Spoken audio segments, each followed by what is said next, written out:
Anybody who tells you that you got a lot from praying should be arrested. You have stolen somebody's money. Simple. Guys, don't scroll past this video. You need to watch this interview that Peter Obi granted. In fact, after watching this video, if you don't love Peter Obi, you're going to love Peter Obi unless you're a witch. And if you've loved him before, the love for Peter Obi will grow. This man is so wise. This man is so filled with value. This man is loaded. I tell you, this interview is a long one, but I tell you, before you know it, you will not even believe that you will stay to the end of this interview, because you will not like to leave this video for anything. I am just telling you, you need to watch this. Let me allow you to watch this interview, all that was asked Peter Obi and his response, his smart and wise responses to all the questions. Who is the man? Peter Gregory Obi. Let's take it back. Peter Obi, when Peter Obi was a boy, let people have an understanding of family life, beginning, primary school, secondary school, because you can trace it and he collects certificates. So over to you, sir. Well, very simply, and I'll be very fast on it. Of course, I was born in Onitsha, July 19th, 1961, at Waterside. If you know Onitsha very well, Waterside is a facility that is owned by the Catholic Diocese of Onitsha. Okay. That was where I was born. And I attended Santa Maria Primary School, which is just beside Waterside and the Holy Trinity. I attended my secondary school, all in Onitsha. There was a time, of course, I went to, because my auntie was teaching in school in a place called Omobanam. So I went to live with my auntie for a short time. I went to primary school there also. And from there to CKC, Christ the King College, Onitsha. I was in Christ the King College from we started that short, after that, September 1973 to 78, thereabouts. And then, of course, because I'm sure if there was a university in Onitsha, I would have gone to that university. But there was none, so I went to Nsukka. University of Nigeria. I went to the University of Nigeria in Nsukka. I had when the oldest man said he left 2004. I actually left 1984, so 20 years after before he left. So you can see, so that's it. Interesting. And then being born, my parents were traders. Both my father and mother were traders. So they started, if you know Onitsha very well, there's a place they call Obomano Junction. It is where you have New Market Road, Old Market Road. If you go there, you still see a big a shop. Now I think there was this fast food shop called again Mr. Big at that junction. That building is my father's building. That building was built about 1956. Wow. Was a major supermarket in Onitsha. So that's my father's. It's still a property we own till today. So that's where my father was trading. He was a big time trader. My mother too was a big time trader. And of course, I'm a trader. That's all I've done in my life. Even from the secondary school days to university days to anything. You said you passed through Nsukka? Yes, University of Nigeria, Nsukka. What did you read? History and International Studies. So you were in Nsukka campus? Yes. If we were in Nsukka campus, I was in Nsukka campus. Everybody who passed through Nsukka while I was there knew I passed through there. I lived in my own house in Oflono. Wow. Like your own house that you... My own house. That you built? Yes. As a student? I was a businessman as a student. As a student, I built Savannah Bank branch in Omo and Ubolaf. What business were you doing, sir? I was trading.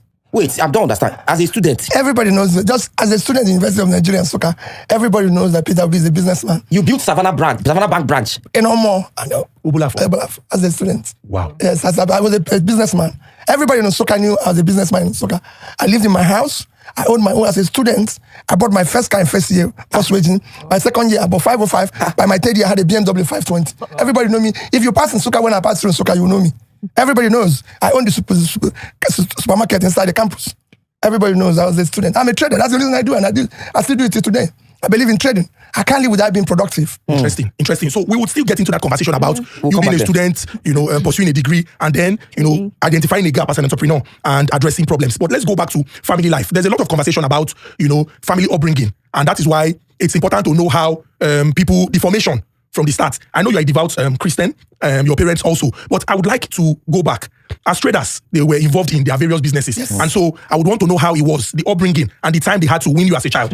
Well, for me, it was, because both of them are trading, you hardly see them. And my father died just about the wartime. So I would say I was virtually brought up by my mother, who is very strict, who actually will always teach me. I was telling Dr. Mo today, when we came to a market, my experience with my mother, when I say I'm going to trade, when I was in school and everything, I talk about trade, and my mother taught me something about trade and life. He said the world is like a market. People come to market for different things. Some came to sell, some came to look around, some came to buy, some came to steal, some to gossip, some to do all sorts of things. So you just have to concentrate in what you're here for. Don't bother about what other people are doing. And if you're selling any particular item, concentrate on it. Don't mind if the other person makes too much profit or losses in his own, just stay where you are and everything. I told him that in experience that one day they were husband and wife who were fighting. I used to be a businessman in Balogun, in front of my shop in Balogun, and they were fighting them. People came and said, "Oh, Peter, how come you're here? You didn't even want to separate this fight and everything." I said, "Listen, I didn't come to Lagos to separate fights. I came to sell goods." These people, but then there was an experience. 2 hours after, people saw them, both of them, in restaurant, eating. After fighting. So I don't know what they know. So I called the person who told me, as I said, you can see, I don't even know why they want to distract me from my store. And then if I go to separate them, they'll steal my things up. I try to stay in my lane. And that does inform whatever I do.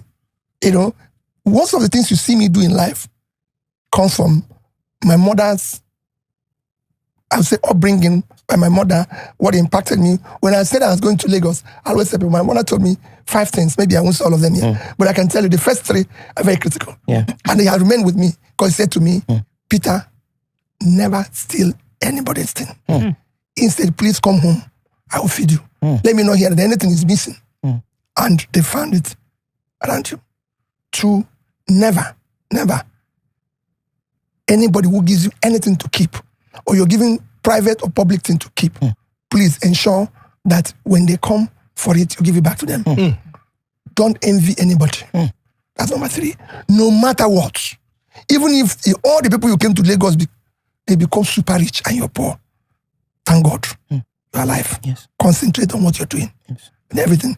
Remain prayerful in your life and everything. And for me, that's in my guiding, whether it's in public, in private, and everything I've done in my life. And I've passed through places where I can tell people, go and verify my history there and everything. And all that. And that's what I do in my little life. And I spend my time with, in terms of, everybody knows that I'm people can call me anything. I'm not a religious fanatic. I'm not a religious bigot. But I believe that I have faith in God. Because and I was born into it, and I live it today, and I practice it. It's not just that I go to, I believe in God, or so that I live it. I strive hard. I'm still a sinner, but I strive hard every day to do the right thing. My immediate senior sister is a reverend sister. Oh, wow. My immediate junior brother is a reverend father. Wow. So I'm sandwiched between the reverend sister and the reverend father. And we live, happy. Heaven is certain for you then. So it's not, no. You have to work for it. There's nothing that is certain. Everything, I believe you must work for it. They didn't say if you're sandwiched, then anything is certain. There's nothing certain. Everything, you have to work for it. I believe that you have to work for everything. You cannot say, so you said you are a sinner. I'm thinking, which sin you want sin? Well, we all make, when you talk about a sinner, you all make mistakes. True. We all make mistakes. That's why if you go to church, they start by saying, God forgive us our sin. Because there might be something, action you've taken that offended somebody and everything. And I try every day, if I know, to apologize, to say to people, I'm sorry, to say to this, even in your house. It could just be me living, maybe telling my wife, no, please, don't talk to me like that. So I come back in the evening and say, I'm sorry, it doesn't cost you anything. Because it really doesn't. So little things like that. Maybe my family, maybe my children, everything. I'm the weakest person in my family, actually. Yes, because for me, I need to see everybody a bit, when you're the strongest, when you're the best, it's like when you're, say, the richest, it is God giving you opportunity to care more. When you're the strongest, you should be the weakest because you're the one carrying everybody. You're the one, everybody will say, you say, okay, let's not worry and everything. If you go to my village or go to anywhere, I don't have any enemy, I don't quarrel with anybody. And people say, but this man was talking yesterday, he was shouting at you. I say, and you could even see it politically, I don't quarrel with anybody. Everybody's my beloved brother and sister. Because the reality is that why will I quarrel with them? That is because I don't expect everybody to like me. If everybody likes me, there's danger. I don't expect everybody to be happy with me. So I have to manage those who are not happy with me with those who are happy with me, because as a leader, I have to learn from those who are not happy. Why are they not happy? And learn from those who are happy. The basic and the most important job of a leader is to listen and learn. But then to be firm in taking decisions that are for the good of everybody. You know, and because of it, wherever I go, I study. A driver brought me here. It was somebody's driver. The first thing I asked him this morning is, how much do they pay you? What do you earn? How many children do you have? Where I went now, I stop. No travels with me. In any country I go to the market and ask people, how do you live? What do you do? Because I believe that in life, unless the poor people are happy, the life is not worth living. So, talking about your wife, you mentioned your wife while you were speaking. She's very beautiful. Okay. And during the election, everyone was just gushing over her. Okay. Yes. And I can't help but ask, how did you get her? How did you? Well, that one is the, how do I say that? Well, I just Where did you meet her? Maybe it's not a circumstance for here because it's a difficult circumstance to talk about. But you can simplify it. You can simplify it. Well, I just met her like every other young girl and everything and all that. And you also mentioned the way you portray your mom. Your mom seems like a very principled person. But you also said that when you were in school, you built a house, you bought a car. Yes. Ordinarily, parents would frown at their child that is still in the university. No. Because everyone knows I'm a businessman. My mom knows I'm a businessman. He controls that. Yes, he can say to me, oh, you won't go this way. I have a very wonderful relationship with my mother because she's a trader and she likes trading. She likes hard work because if I use this, you can tell other people, he say, listen, Peter, cannot be sleeping by 5. If you see somebody who is sleeping by 6, he said, no. Because I cannot sleep beyond 5 o'clock, even to today. No, even if I sleep by 3, I must get up by 5. And everything I've done in school, if you ask people who was in school with me, they will tell you everything I do, because you must have self-discipline. Even to go to parties in school, people know that the time Peter becomes is the time he goes. And they'll say, Peter, then of course I have friends, even girlfriends, who say, why don't you stay an hour more? I say, no. That even Michael Jackson, he doesn't dance all through night, and he leaves off dancing. There's a time he comes, there's a time he goes. So me, who is now listening to his music and not dancing all through night, no. And there must be a time for me to come, there's a time for me to go. So everybody knows, they'll say, Peter is here, he's going to leave this. When he goes, I say, okay, if you want to dance more, you can dance and come back. But for me, I'm going. He says, everything must have be organized. And that's what happens to me today. People say, oh, how can you go to 5 places in one day? I said, because I've been there. If I come to a place where they're doing something and greet them, I move on. I'm not going to be there, but it's not there. So you must live a disciplined life and say, I don't do this. I will not do this. I will not do this. I will not do this. There are things, and again, as you get on in life, again, positions you have confess that you must show an example. You must live that disciplined life. True. And everything. There's things you tell my wife now, I will tell you, no, Peter can't do this. If you tell my children, it's difficult, It's difficult because I live with them. They too have their own different lifestyle and all that. So my mother is very disciplined. And the things they requested from me that everybody knows I cannot do. For example, no matter what my wife do today, I can submarry her and I can separate with her. Because that's my mother's wish. Anything he does, I said, no. I can never, even if he likes, let her choose a gun to shoot me. As long as I'm alive, she's my wife. That's it. That's me. I can tell you that. I can tell you that. That's me. I'm not saying there's anything. As long as I'm alive, I won't marry. I won't have anything. She is my wife. That is sealed. Finish. No matter what she does. No. Whatever she let that do. Because what is she going to do that will offend me? What? Maybe have an affair? It's her business. It's not to me. They will say 2 of us. They will say Peter Obi is a very good man who married a woman who is. That's it. Nobody can describe me. You can't quantify me with the life of my wife or my children. No, it's not. And I don't do it. I cannot, because your wife or your children, I'm used to judge you. No. Everybody has got his own life. Mr. Peter Obi lives his life. Every other person lives his life. We have parallel lifestyle. My wife of course, like every other woman, you have several shoes, several clothes, several this. And you see it even when she gets ready to go, she has headache of, oh, where's my red shoe? Where's my pink trouser? Where's my this? I don't have all those things because I have basically black shoe. Maybe 2 or 3 places. I don't need to look for them. They're there. Everybody knows. Everything I do is very simple, well organized. And I don't have to wake up in the morning and start. So I read, I do this. I wake up by 5, maybe she wakes up by 8 or 9. We have different lifestyle. My job as a husband is to make sure I provide for everything. What they do and all that, even if I'm traveling with my wife, people have seen it. People have seen my wife in business class. They've seen her in first class. I'm in different class. I'm in the same plane.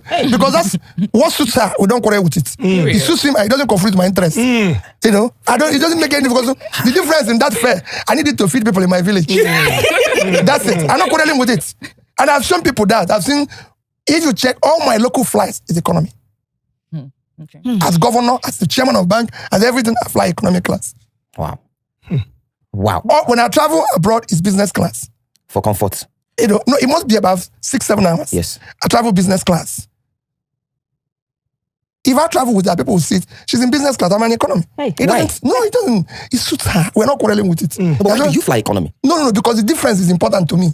as a businessman? No, Two or three people. not just businessman. Let me tell you. Somebody asked me one day. That time economy was about 55,000. Business class was about 150 something thousand. And he said to me, "Oh, Peter, it's just for your comfort." I said, "No problem. You've just taken this. That's okay." We drove to his local community market. And I brought out 50,000 naira. And I called the women who are selling granite and banana there, and I gave them 50,000. He saw the impact. I said, "That's what I just saved." Today, I told somebody an interesting thing. Every day, I've decided that unless for referral, I must go to hospital in Nigeria. Unless for referral. So about a week or so ago, I was in an eye clinic. You know, they had an intensive X-rays they want to do because I was feeling somehow having a headache. And they were doing that. And when they finished, they gave me a bill. It was an extensive checkup on the eye, X-rays, this. The bill came to almost about 200 and something thousand. And I said, okay. When I came there, they said to me, "Oh, I won't charge you." I said, no, you're wrong. It's people like me that you need to charge. So you can be able to cure other people. But what was instructive? There was a young girl, secondary school girl. The mother brought her. I think something happened. Either the mother or the father was driving with her, and there was something that happened, and the airbag damaged one of her eyes and all that. And they have finished doing everything on this young girl, and they gave them a bill of about 41,000 naira.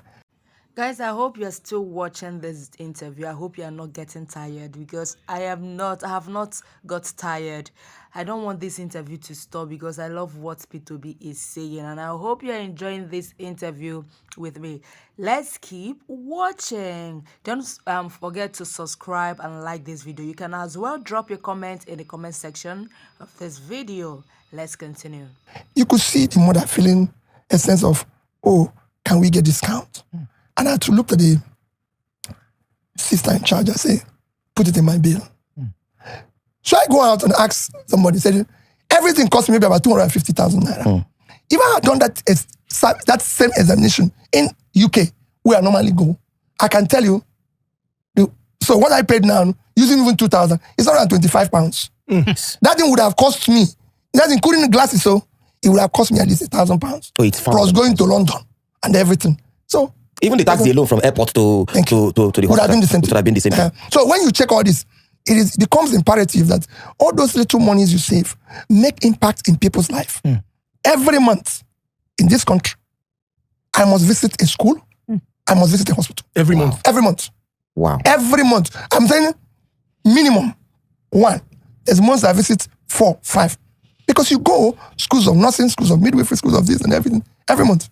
For how long have you been doing that? I've done it virtually all my life. You know, I used to be involved in care services before I got involved in politics. People thought I started doing this, because of politics. No. I've been to virtually all troubled parts of the world, even while I live in the UK. When I was governor, I remember going to President Jonathan and saying, "I'm going to Haiti." And he said to me, "Why are you going to Haiti?" I said, "I'm going because they have earthquake." Yeah. He said, I said, "Yes, that's what I used to do before I became governor."